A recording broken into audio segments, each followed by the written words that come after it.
Okay, celebrity track kwetulio olunaku lwaleero.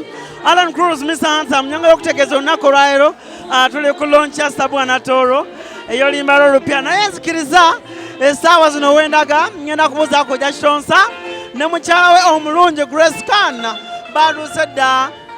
Hello Grace. Hello, hi. How are you? I'm good, hi. Naye Grace oli fresh. Onyumya nnyo. Amina, webale tata kusema nawe onyumye mukwano. Nawe onyumye ddia. Olunaku olwaleero lwakyewuunya nnyo. Bagamba omukyala atambula n'omwami we. Kati gwe omukyala w'oku mikolo? Ekyo simanyi. Kiba kya Mukama. Mubale kujja kuwagira Sabwana Toro. Kuba mama wange oyo omukyala omulaba Sabwana Toro alina omutima omulungi. Sabwana Toro ne wendabanga ndi late ku show zaffe yantwalangako. Bale mbogereko kindeke ki. Era ne webasapooti yonna nnyo gimuwa n'omutima gumu. Mukazi mukyala mulungi nnyo nnyo nnyo nnyo. Olunaku olwaleero n'ayimbako. Ngenda kuyimba. Oluyimba abantu babanja vidiyo eriwa lwe wayimbira Kojja Kitonsa vidiyo eriwa Grace. Egenda kujja ku Saturday. Ani agamba mbu nagimuyimbira? Ani agamba mbu nagiyimbira Kojja Kitonsa? Kojja wange asaana buli kirungi.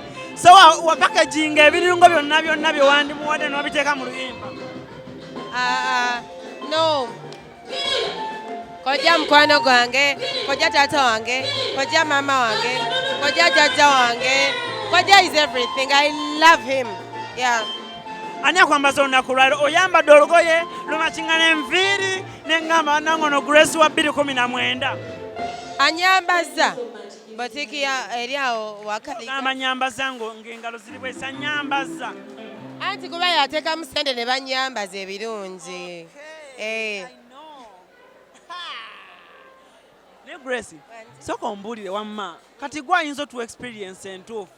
Kiwulika kitya ng'olina omuntu akwagala nga naawe omwagala? Kiwulika bulungi era buli muntu yenna nabo abeebuzaabuza kye basabirira. Oyina wankubidde essimu n'oŋŋamba Momo 19. Mwanje bannaaye. Papa mufuwe bambi. Grace, wankubidde essimu n'oŋŋamba Momo 19 kye yakoledde. Momo 19 sina kye mwogerako. Momo 19 is nabadde touched. Baba batuwulira mbireekaana batuwulira. Batuwulira kisoke batuwulira. Momo 19, she's such a darling. She's a sweetheart. Nze olaba emabega wonna nali simu followinga nnyo. Naye munnange bwe yakukera ku makya nayogera story ye nakaaba we nali nakaaba ala nakubira essimu.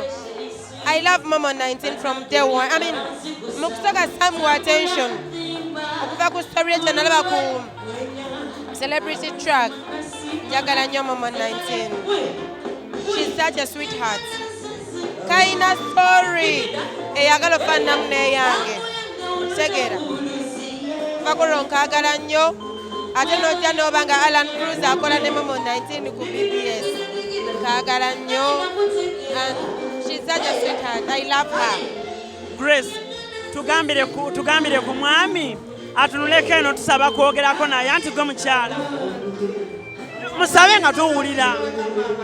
Kojja baagala kwogera naawe. Semberakaawo. Kojja. Ogamba otya? Sina tabu.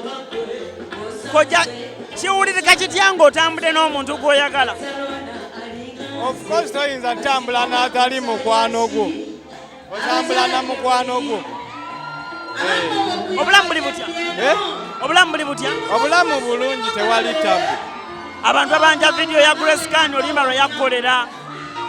Era lwandibadde mu kisenge wange naye ngeri gye luzannya ne ku leediyo lwammwe si lwange nzekka. Abaana baagala vidiyo Kojja. Bayimande vidiyo ejja kuba weeri. Kojja ebyatuuse ku Rema n'amakula wabirabye? Abantu social media obwedda baŋŋamba tubuulize Kojja Kitonsa ayanjula ddi Grace Khan alindabide namubanjulira dda ng'omuyimbi wange mwagala mwanjule ntya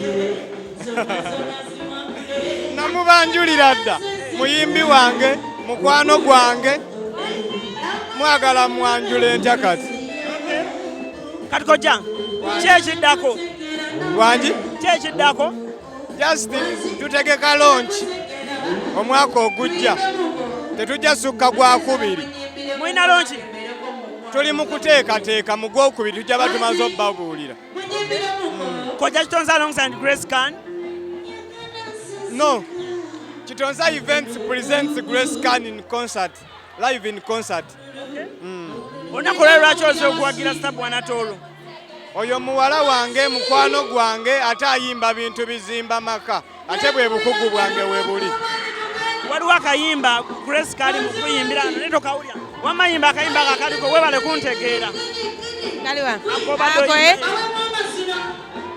kojja tunula eno wamayimba Grace yimba Webale kuntegeera nange nakutegeera nawe tewategeera taatawo ne maama wo ne muganda wo nange nakutegeera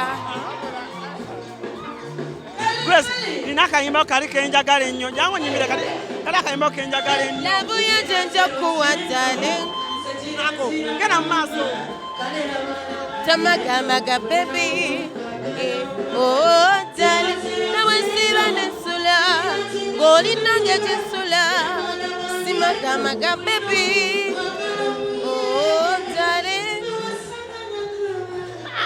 omukwano guba wano omukwano guli wano kojja Kitonsa wamu ne Grace Khan we batudde ku tebemu beeriraanye nga obalaba omukwano kojja Kitonsa we bankwatako awulira bubi nnyo obadde ayagala ntuule nandi kojja okalabye omwana obadde ayagala ntuule nandi Grace kaddemu ako lekawo nnyaawo kojja mama kojja ebigambo ebisemba eri abawagizi bo mwebale kutwagala mwebale kwagala kojja Kitonsa mwebale kwagala omuyimbi wange Grace Khan mumusupportinge nga bwe mbagambye nti tuleeta ebyakabi tubirinde okay Grace Khan agenda kuba tuwa ebigambo ebisemba Grace Khan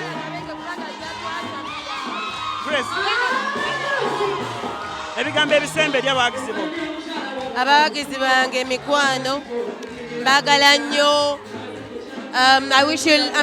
njagala munsupportinge muyimirirewo ku nze munjagala nnyo mikwano mbagala nnyo mwagale kojja Kitonsa ne Herbal Clinic yonna ba Kitonsa Herbal Clinic but mostly mwagale Kitonsa Events tubagala nnyo mikwano I love you owaye ng'owunya bulungi okozesa kawoowo ki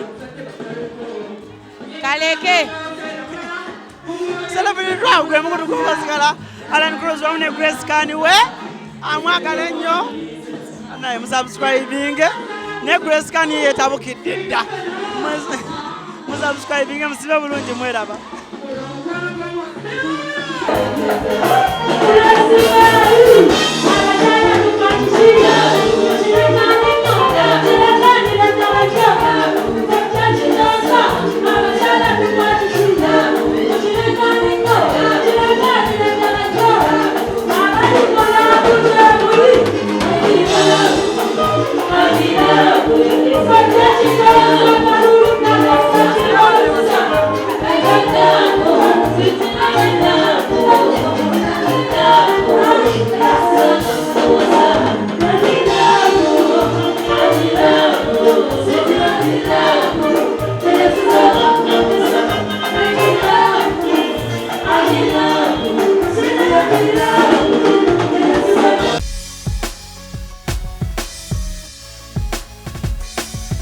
Celebrity Track. Subscribe.